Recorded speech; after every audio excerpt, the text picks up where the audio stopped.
సాయంకాల నైవేద్యమునకు స్వాగతం సుస్వాగతం.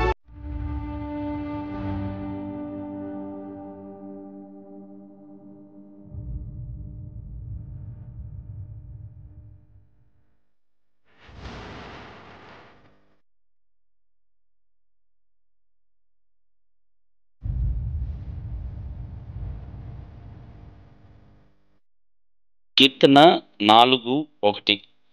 నా నీతికి ఆధారమగు దేవా, నేను మొర్రపెట్టినప్పుడు నాకు ఉత్తరమేమో.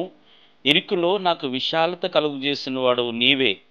దేవుని వాక్యం చెప్తుంది, ఇరుకులో మనకు విశాలత కలుగజేసేటువంటి దేవుడు. ఒకప్పుడు మేము కూడా చాలా ఇరుకులో ఆరాధన చేసేవాళ్ళం.